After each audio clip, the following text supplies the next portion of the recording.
History of Persia is a Hopful Media podcast production.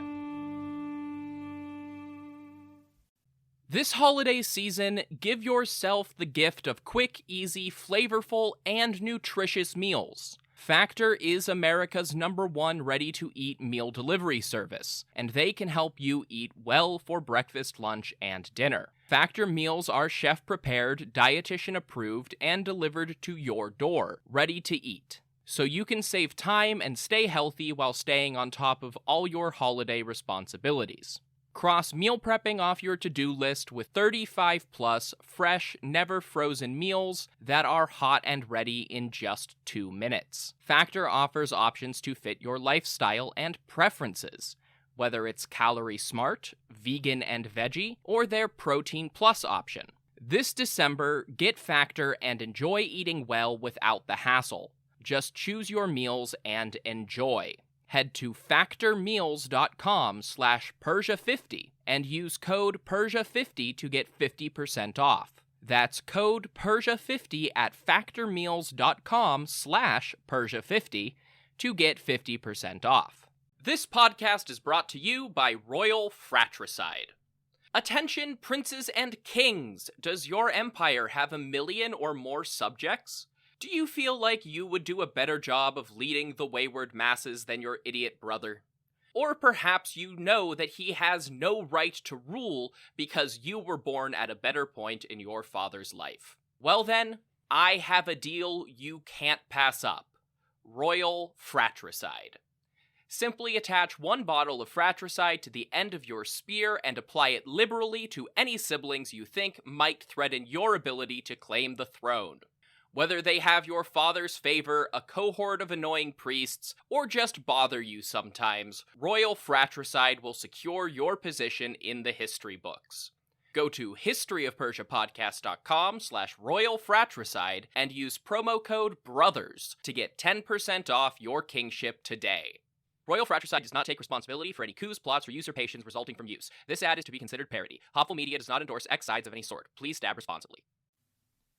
Hey everybody, you may have recently started hearing a little blurb about Hopful Media at the start of each episode, before the ads.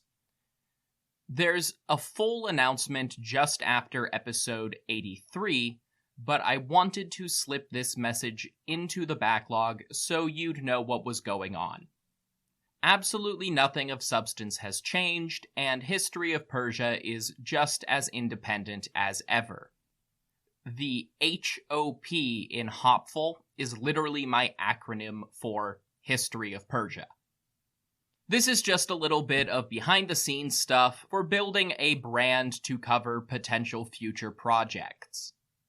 If and when that happens, you'll hear about it in this feed first. Thanks for listening! This show is sponsored by BetterHelp Therapy Online. Life doesn't come with a user manual. So when life stops working for you, it's pretty normal to feel stuck. Imagine somebody who spent, say 25 years being really distracted, overwhelmed by clutter, and fluctuating between being really into obscure ancient history and not being able to find the motivation to do the dishes. That person is me. And apparently, if there were a user manual to life, it might have told me that I have ADHD and should talk to my doctor about that. Therapists are about as close to a manual as we can get. Folks who are trained to help you figure out challenging emotions and learn coping skills. BetterHelp has connected millions of people with licensed, registered therapists for convenient and secure online therapy. It's convenient and 100% accessible online. No waiting rooms, no traffic, and not even endless Googling of therapist near me. You just fill out a questionnaire and get matched with an appropriate therapist. And if it doesn't click, BetterHelp makes it easy to switch providers. Everyone deserves to feel their best, so get unstuck with BetterHelp. Learn more and save 10% off your first month at betterhelp.com/Persia. That's BetterHelp, HELP.com/Persia.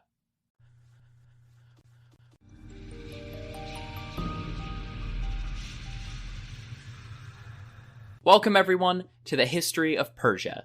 Here we will explore the stories and cultures of the great empires based in modern Iran that dominated the ancient Near East, from the earliest origins on the Eurasian steppe during the Bronze Age to the final collapse of the Sassanid Empire at the hands of Arab expansion in the 8th century. My name is Trevor Cully, and at the time I'm recording this introduction in February of 2019, I am finishing my bachelor's degree in history and classical studies while waiting to hear back from PhD programs, hopefully to study the Achaemenid Persian Empire. My own interest in Persia is actually tied directly to my interest in podcasting.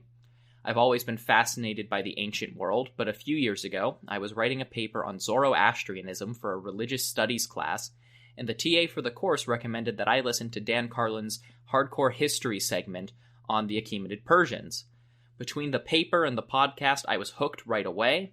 I began digging into Persian history in my free time, and as I discovered Mike Duncan's History of Rome and Robin Pearson's History of Byzantium podcasts, I always listened just a little bit closer when the Romans were dealing with the Parthian and Sassanid empires. By the time I finally caught up with History of Byzantium, the Persians were long gone from that story, and I was trying to find a similarly in-depth podcast dedicated to the Persian empires. There have been a few attempts over the years, and the Persians certainly appear here and there in the stories of other peoples and empires. There's no History of Persia podcast, either completed or ongoing, to be found. So given my interest in the subject, I've decided to take on this project. The Persian empires, though not always as well known as some of their Western rivals, are every bit as important. If for no other reason, they are important for their roles as the most eminent rivals and threats to ancient Greece, Rome, and Byzantium. These were the empires of Darius, Orodes, and Khusro, who fought against Alexander, Marcus Crassus, and Heraclius in some of the most famous wars of the ancient world. But we should not forget that the kings of kings were not just the villains of other people's histories. Both within the boundaries of their own empire and beyond, there are fascinating histories of political drama, culture, coups, and conquests. The ancestors of these great empires can be traced to cultures living on the Eurasian steppe about 6,000 years ago. These people had no writing to tell us about their history and culture. Through archaeology and linguistics, researchers have made phenomenal strides to recreate the story of how those steppe-dwelling nomads and pastoralists migrated and became the backbone of cultures and languages stretching from modern Portugal to India. The descendants of those migrating tribes that eventually settled in and around modern Iran began coalescing into kingdoms appearing in the records of the Iron Age Assyrian Empire around the 9th century BC, but would only become prominent when one of those kingdoms, that of a people called the Medes, aided Babylon in wiping Assyria off the map about 200 years later. The Median Empire, built on the foundations of northern Assyria, lasted less than 60 years before Cyrus II, king of a city called Anshan and founder of the first Persian Empire, claimed them as his first conquest in a series of wars that would grant Cyrus the title of Cyrus the Great for all time and establish the first of the great world empires. Cyrus's empire, sometimes called the Achaemenid Empire after the supposed founder of Cyrus's dynasty, was expanded by his immediate successors, would end native rule in Egypt for millennia, and battled the ancient Greeks in some of the best-known wars of the ancient world. The empire lasted from the 550s BC until it was conquered by another great conqueror, Alexander, in 330. Alexander's successors tore his conquered territory up amongst themselves, but the bulk of Cyrus's empire came under the sway of a general called Seleucus. The Seleucid Empire he founded would officially last until 63 BC, but by then it was little more than a city-state in Syria. The first fragments of Cyrus's empire began breaking away in the mid-3rd century BCE. One of those provinces was Parthia, which began to conquer and absorb Seleucid territory over the course of the 2nd and 1st centuries BC. Simultaneously, the Seleucids were coming into conflict with the growing Roman Republic and facing rebellions in their west. With Rome chipping away on one side and the Parthians on the other, the Seleucids gradually... Happy New Year, everyone! If your New Year's resolution includes learning a new language, maybe because you want to connect with friends and family, or maybe to add a new and useful skill to your resume, then Rosetta Stone is for you. Rosetta Stone is the most trusted language learning program with more than 30 years of experience behind it. They offer 25 languages, including Spanish, German, Arabic, Persian, and Chinese, as well as a lifetime membership for you to buy now and get access to all of the lessons forever. Rosetta Stone has the best speech recognition technology of any language learning app out there to help you practice speaking and get feedback on your pronunciation. The focus of the program is on having real conversations, not just knowing a few translations. It's more effective and a more fun way to learn. So start the new year with a new skill. Don't put off learning that language. There's no better time than right now to get started. For a very limited time, History of Persia listeners can get Rosetta Stone's lifetime membership for 50% off. That's 50% off unlimited access to 25 language courses for the rest of your life. Redeem your 50% off at rosettastone.com/today. Collapsed. Though much of the old Persian Empire did fall to Rome, its nominal culture, titles, and the Greek name Persia were passed to the Parthian Empire. The Parthians would be plagued by internal division, court intrigue, and civil war for most of their history. Intricate and elaborate dynastic clashes would sabotage Parthian attempts at expansion, but never so much that Rome was able to make any permanent conquests of their eastern neighbor. Despite these difficulties, the Parthian Empire grew wealthy and powerful as the crossroads of many ancient trade routes, maintaining relations and contact with not just Rome, but the kingdoms of India and China as well. However, by the 3rd century AD, internal disputes and war with Rome had weakened the Parthian court to the point that Ardashir, the governor of the old Persian homeland in the province of Pars, and member of the noble house of Sasan, was able to overthrow the Parthian kings and establish himself as the new king of kings over the new Sassanid Empire in 224. Ardashir and his successors readily embraced their home province of Pars and the legacy of the First Persian Empire. They took on even more of the symbolism and cultural legacy of their Achaemenid predecessors. They breathed new life and influence into the ancient Zoroastrian religion, and Ardashir himself initiated the first expansions into territory beyond the existing Parthian frontiers. The Sassanids also found themselves at war with the Romans, basically from the word go, and that state of affairs would continue while the Sassanid kings developed the dream of returning their empire to the borders of the Achaemenid Empire, by then over 500 years gone. Though their relations with the Romans would remain mostly hostile and indecisive while their enemies transitioned through the fall of the Western Empire to the age of Byzantium, the Sassanids saw great expansion in other directions, pushing east into modern Pakistan, north into Central Asia, and even seizing territory on the Arabian Peninsula. They maintained diplomatic ties as far off as China and fought a war with the distant Ethiopian Aksamites in Yemen. Ultimately, though, none of these traditional enemies would deal the death blow to the last of the Persian empires. Greatly weakened by their final war against the Byzantine Romans in the early 7th century, a war that had briefly seen the Persians stretching back almost all the way to those ancient boundaries they had so long sought, the Sassanid Empire was vulnerable to the massive invasion that suddenly poured out of Arabia. An Islamic army under the Rashidun Caliphate arrived almost without warning on the southwestern frontiers of the empire and pushed deep into the heart of Persian territory. By 651 AD, the last Persian king of kings, Yazdegerd III, was dead, and Persia was incorporated into the caliphate. Though this did not mark the death of Persian culture or identity, the following centuries of caliphal rule and the rise of Islam certainly marked the end of the ancient world and the Persian empires that played such influential parts in its history. I now have to address the elephant that some of you may have found in the room. Up to this point, I have referred to all of the empires that this podcast will discuss as Persians. The Macedonian Seleucids are a pretty obvious exception. But listeners familiar with the history of the word Persian, the languages and peoples that now inhabit ancient Persia, will know that I'm not wholly correct in my word choice. In fact, some of you might think that I'm mostly or entirely wrong to describe these peoples and empires as Persian at all. The word Persian has its root in an ancient name for the people inhabiting the home province of the Achaemenid Empire, Pars. Different foreign sources had slight variations, but the Greeks most influentially called them Parsion. Today, that province more or less corresponds to the modern province of Fars, Iran, which is simply the same word after a few thousand years of the local language changing. The modern nation of Iran was actually still called Persia by Western nations until the 1930s, when the Iranian government formally began requesting the use of the native name for the country over the name of just one famous province. Iran as a word comes from the name the ancient people of that region used to refer to themselves, Ariana, which incidentally is where the word Aryan came from before it was corrupted by Hitler and the nationalist rhetoric of the 19th and 20th centuries. The Parthian Empire, in particular, as it did not originate in Pars, should technically be called an Iranian empire, but not a Persian one. So here I am faced with a challenge.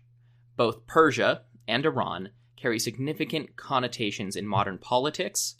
Iranian is technically more accurate, and I will certainly use it in the context of the podcast as we go, but in terms of the title and how I will generally refer to the other native Iranian empires and the languages they spoke, I've elected to mostly bow to the precedent of the word Persian for simplicity's sake, as my focus is not on the modern nation-state of Iran or the area in its geographic boundaries, but on the ancient empires that originated there.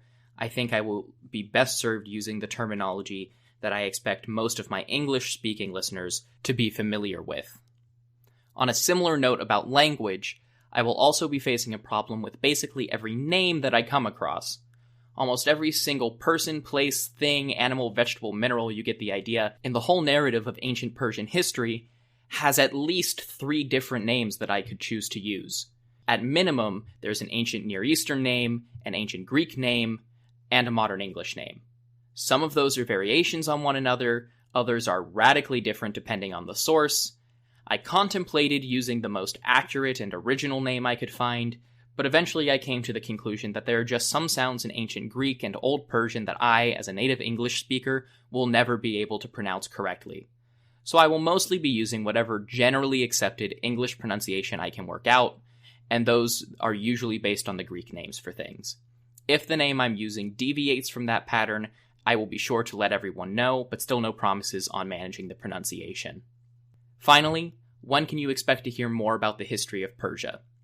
As much as I would love to start dedicating every waking hour to the podcast right away and put out an episode every week, I'm unfortunately a little too busy with my classes and my day job. So I will start by posting on a bi-weekly schedule and we'll see where things take us from there. The first episodes are up and I look forward to your feedback. I assure you nobody is more excited about this podcast than I am, but if you are excited, let me know and help spread the word that the History of Persia podcast is here. You can find me on Facebook at The History of Persia Podcast, and Twitter at History of Persia, capital H, capital P, no the. New episodes of the show will be available on my website, historyofpersiapodcast.wordpress.com, or on iTunes, Spotify, Google Play, and anywhere else you find your favorite podcasts. So that's it. Episode 1 is online now. Go check it out, and I hope you all enjoy the show.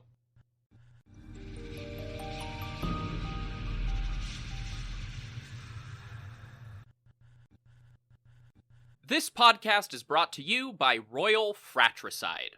Attention, princes and kings! Does your empire have 1 million or more subjects? Do you feel like you would do a better job of leading the wayward masses than your idiot brother? Or perhaps you know that he has no right to rule because you were born at a better point in your father's life. Well then, I have a deal you can't pass up. Royal Fratricide. Simply attach 1 bottle of fratricide to the end of your spear and apply it liberally to any siblings you think might threaten your ability to claim the throne. Whether they have your father's favor, a cohort of annoying priests, or just bother you sometimes, Royal Fratricide will secure your position in the history books. Go to historyofpersiapodcast.com/Royal Fratricide and use promo code BROTHERS to get 10% off your kingship today. Royal Fratricide does not take responsibility for any coups, plots, or usurpations resulting from use. This ad is to be considered parody. Hoffel Media does not endorse X sides of any sort. Please stab responsibly.